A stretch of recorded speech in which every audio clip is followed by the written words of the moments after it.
శ్రీమాత్రే నమ. జయ గురు దత్తాత్రేయ నమ. ఈ వీడియోలో మనం మేషరాశి వారికి డిసెంబర్ 7వ తారీఖు నుంచి 13వ తారీఖు మధ్యలో జరగబోయే వార ఫలాలు పరిశీలించినప్పుడు పర్టికులర్గా ఈ వారం అందే రాస్యాధిపతి కుజుడు భాగ్యస్థాన సంచారం వల్ల మేషరాశి వారిలో ఒక కొత్త ఉత్సాహం రావడం జరుగుతూ ఉంటుంది.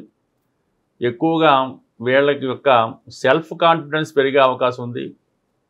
ధైర్యంగా ఏ పనైనా చేయగలిగే సామర్థ్యాన్ని పుంజుకుంటూ ఉంటారు. ముఖ్యంగా ఈ వారంలో మీరు ఏదో ఒక ఇన్వెస్ట్మెంట్ చేయడం జరుగుతూ ఉంటుంది. ఒక స్థిరాస్తి కొనడం కానీ, ఒక ఇల్లు కొనుక్కోవడం కానీ, ఏదైనా ఒక స్థిరమైన ఆస్తి కొనుక్కునే అవకాశం ఉంది. అలాగే ఏదైనా ఒక పుణ్యక్షేత్రాన్ని దర్శించే అవకాశం కూడా ఈ వారంలో ఈ రాశి వారికి ఎక్కువగా కనబడుతూ ఉంటుంది. సో దాంతోపాటుగా వెరీ ఇంపార్టెంట్గా ఈ అష్టమ స్థానంలో 3 గ్రహాల సంచారం జరుగుతుంది. ఇది రవి, బుధ, శుక్ర. అయితే ధనాధిపతి శుక్రుడు రవితో కంబస్ట్ అయి ఉండడం వల్ల చాలా వరకు ఆర్థిక పరంగా చేతిలో రొటేషన్ మనీ తగ్గిపోతూ ఉంటుంది. దానివల్ల దైనందిన ఖర్చులకి కొంత ఇబ్బంది పడడం జరుగుతుంటుంది. అలాగే కుటుంబంలో ఒకరికి ఏదో ఒక అనారోగ్య కారణం వల్ల ఎక్కువగా వారి కొరకు హాస్పిటల్ వెళ్ళడం కానీ, శ్రమించడం కానీ జరుగుతూ ఉంటుంది.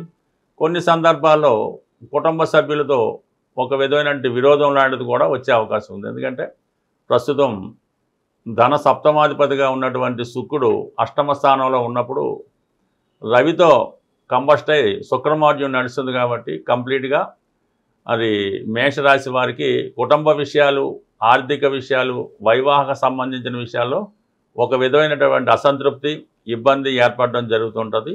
ఇదే రాశిలో ఉన్నటువంటి స్త్రీలకి కొద్దిపాటి అనారోగ్య సమస్యలు లాంటివి కూడా వచ్చే అవకాశం ఉంటుంది.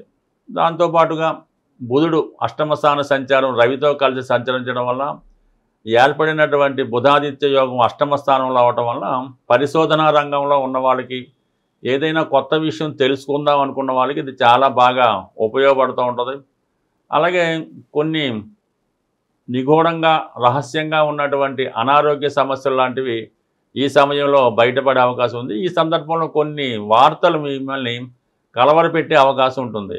అంటే ఈ శుక్రబుధులు ఉండడం వలన విద్యా సంబంధించిన విషయాల్లో కొన్ని అనుకూల మార్పులు రావడం కానీ, ఆర్థిక సంబంధించిన విషయాల్లో కొన్ని ఇబ్బందులు రావచ్చు. అంటే మనం ఎవరికైనా ధనం ఇచ్చడం, వాళ్ళ దగ్గర పుచ్చుకునే విషయంలో ఈ మాట తేడా వల్ల కొంతవరకు కన్ఫ్యూజ్ రావడం కానీ, ఈ విధంగా ఆర్థిక సంబంధించిన విషయాల్లో దగ్గర బంధువులతో కానీ, స్నేహితులతో కానీ విరోధాలు, ఇబ్బందులు లాంటివి కూడా ఏర్పడే అవకాశం ఉన్నది.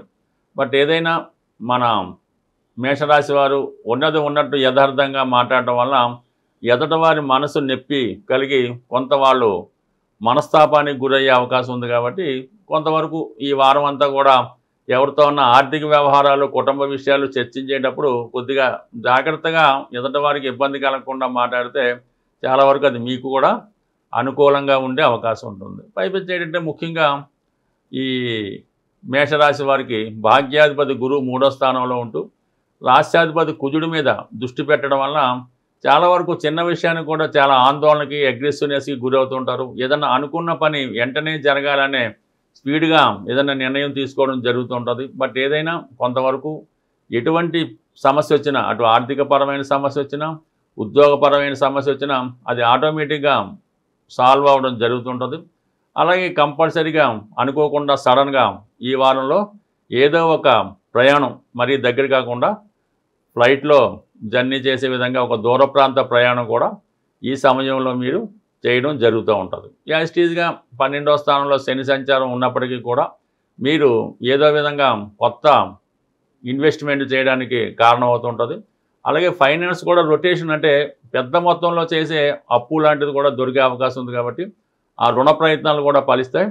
అలాగే పెద్ద పెద్ద సంస్థల నుంచి కానీ, అలాగే బాగా పారిశ్రామిక రంగంలో బాగా స్థిరపడినటువంటి పెద్ద వ్యక్తుల దగ్గర నుంచి కానీ మీకు కొన్ని అవకాశాలు రావడం జరుగుతుంటుంది. అంటే వారితో కలిసి వ్యాపారం చేయమని కానీ, వారి సంస్థని మీకు అప్పచెప్పడం కానీ, మొత్తం మీద ఒక పెద్ద అవకాశాలు వచ్చినప్పుడు కూడా వాటిని జాగ్రత్తగా మనం చెయ్యగలమా లేదా అని చూసి ఒప్పుకోవాలి తప్ప అవకాశం వచ్చింది కదా అని తొందరపడి ఒప్పుకుంటే మాత్రం దాని తర్వాత తీవ్రమైనటువంటి ఇబ్బందులు ఎదుర్కోవాల్సి ఉంటుంది. కాబట్టి ఏదైనప్పుడు కూడా వచ్చిన అవకాశాన్ని 1-2 సార్లు పరిశీలించి మనం చేయగలిగితేనే దాన్ని చెయ్యాలి తప్ప అనవసరంగా దానిలో ఇన్వాల్వ్మెంట్ అవ్వడం వల్ల టోటల్గా మనీ బ్లాక్ అవ్వడం, శ్రమ అంతా కూడా వేస్ట్ అవ్వడం జరుగుతూ ఉంటుంది. బట్ ఏదైనా ఈ రాశివారు ఈ వారంలో మరి శని భగవానుని అనుగ్రహం కోసం తప్పనిసరిగా ఏదైనా శివాలయంలో శివునికి అభిషేకం చేయించుకోవడం వల్ల, నిరంతరం విష్ణు సహస్రనామ పారాయణ చేసుకోవడం వల్ల చాలా వరకు మానసిక శాంతి కలిగి చేపట్టే ప్రయత్నాల్లో చురుకుగా ముందుకెళ్ళే అవకాశం ఉంటుంది. సాధారణంగా మన జన్మ జాతకం అన్నది దాంట్లో ఉన్నటువంటి దశలు, యోగాలు ఇవన్నీ కూడా బ్యాంకులో దాచుకున్నటువంటి ధనం లాంటిది. లేదంటే మన పేరుతో భగవంతుడు బ్యాంకులో డిపాజిట్ చేయడం ధనం లాంటిది. ఈ గోచారం అన్నది ఈ గ్రహాలు మారినప్పుడు మనం విత్డ్రాల్ చేసుకోవడం, మన అవసరానికి ధనం తీసుకునే విత్డ్రాల్ టైం అన్నది ఈ గోచారం మనకి చెప్తూ ఉంటుంది. అయితే మనకి బ్యాంకులో ధనం ఉంటేనే కదా మనం ధనం విత్డ్రా చేసుకోగలం. అందువల్ల ఏంటంటే కంప్లీట్గా ఈ గోచారంలో చెప్పే ఫలితాలు మీకు కలగాలంటే, మీకు జరగాలంటే మీ జన్మ జాతకంలో అవి రాసిపెట్టి ఉంటేనే మీకు ఈ గోచార ఫలితాలు మీకు అనుకూలంగా రావడం జరుగుతూ ఉంటుంది. అంటే ఎవరైతే మీ యొక్క జన్మ జాతకంలో ఫలితాన్ని ఇంప్రూవ్మెంట్ చేసుకుందాం అనుకున్నారో వాళ్ళు మీకు ఒక మంచి ఆస్ట్రాలజర్ను, అంటే మీకు పెద్దవాళ్ళు ఎవరన్నా ఉంటే వాళ్ళతో సంప్రదించి మీ యొక్క జన్మ జాతకాన్ని ఇంప్రూవ్ చేసుకొని ఆటోమేటిక్గా మీ గోచారం కూడా మంచి ఫలితం ఇవ్వడం జరుగుతూ ఉంటుంది. అలాగే ఏంటంటే ప్రస్తుతం ఈ కుజ భగవానుడు అత్యంత బలవంతుడై మన డిసెంబర్ 7వ తారీఖున ధనుసు రాశిలో ప్రవేశిస్తూ ఆ కుజుడి పైన గురువు యొక్క దృష్టి, శని యొక్క దృష్టి కూడా పడుతుంది.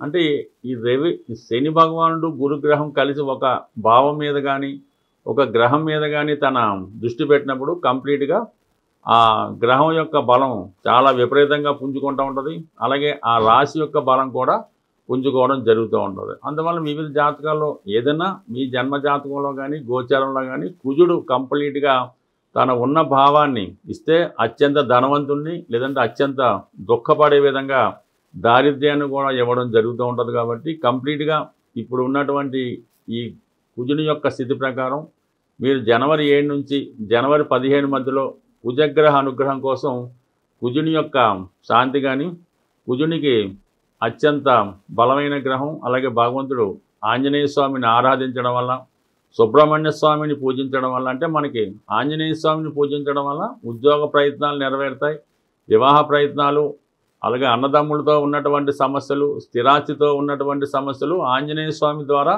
కుజుడు మీకు అనుగ్రహిస్తాడు. అలాగే సంతానం కలగకపోవడం, సంతానపరమైన ఇబ్బందులు, తరచుగా ప్రెగ్నెన్సీ పోవడం, అలాగే వివాహం తర్వాత ఇబ్బందులు, ఇవన్నీ కూడా సుబ్రహ్మణ్య స్వామి ద్వారా కుజుడు సుబ్రహ్మణ్య అనుగ్రహంతో ఈ ఫలితాలు ఇవ్వడం జరుగుతూ ఉంటుంది. బట్ ఏదైనా మీకున్నటువంటి సమస్యను బట్టి అటు సుబ్రహ్మణ్య స్వామిని కానీ ఆంజనేయ స్వామిని కానీ, అంటే ఆంజనేయ స్వామి అయితే సింధూరంతో అభిషేకం చేసి వడమాల నైవేద్యం పెట్టి మరి ఈ విధంగా తమలపాకులు దండ వేయడం వల్ల ఆంజనేయ స్వామి ప్రసన్నం అవుతాడు. ఖచ్చితంగా 8 వారాలు చేయడం వల్ల, అంటే ఇంచుమించుగా ఈ టైం అంతా కూడా డిసెంబర్ 7 నుంచి జనవరి 15 మధ్యలో వీలైతే ప్రతిరోజు ఆంజనేయ స్వామిని ఈ విధంగా పూజించడం వల్ల రుణ సమస్యల నుంచి బయటపడతారు. అలాగే సుబ్రహ్మణ్య స్వామిని ఈ సమయంలో పూజించడం వల్ల సంతానానికి సంబంధించిన సమస్యల నుంచి బయటపడడానికి చాలా విలువగా ఉంటుంది. ఏదన్నా ఒక గ్రహం బలంగా ఉన్నప్పుడు ఆ గ్రహానికి మనం పరిహారం చేసుకుంటే ఆ గ్రహం మనకి ఫలితాలు ఇవ్వడం జరుగుతూ ఉంటుంది. అదే ఒక గ్రహం బలహీనంగా ఉన్నప్పుడు దానికి ఎంత పరిహారం చేసినా ఉపయోగం ఉండదు. కాబట్టి ఆ సమయంలో ఆ గ్రహానికి సంబంధించినటువంటి దానాలు అటువంటివి చేయడం వల్ల ఆ గ్రహం స్ట్రెంత్ పెంచుకొని మనకు ఫలితం ఇవ్వడం జరుగుతూ ఉంటుంది. బట్ ఏదైనా మనం ఇచ్చిన ఫలితాన్నే తిరిగి మనకి ఆ గ్రహం ఇవ్వడం జరుగుతూ ఉంటుంది. బట్ ఏదైనా మీరు ఈ సమయంలో మీలో ఉన్నటువంటి సమస్యను బట్టి మీ జాతకంలో ఆ యోగం ఉన్నదా లేదా తెలుసుకొని ఈ గ్రహాలకి మనం తగు విధంగా పరిహారం చేసుకోవడం వల్ల ఇప్పుడు ఈ సమయంలో ఆర్థిక ఇబ్బందులతో ఉన్నవాళ్ళు, భూమి సంబంధించిన సమస్యలు, భార్యతో పడుతున్న ఇబ్బందులు, అలాగే సంతానం లేక ఇబ్బందులు పడుతున్నవారు ఈ సమయంలో ఈ పరిష్కారం చేసుకోవడం వల్ల, ఈ గ్రహాలను ఆరాధించి ఆ దేవతల్ని పూజించడం వల్ల ఫలితం కూడా చాలా క్విక్గా రావడం జరుగుతుంది. స్వస్తి.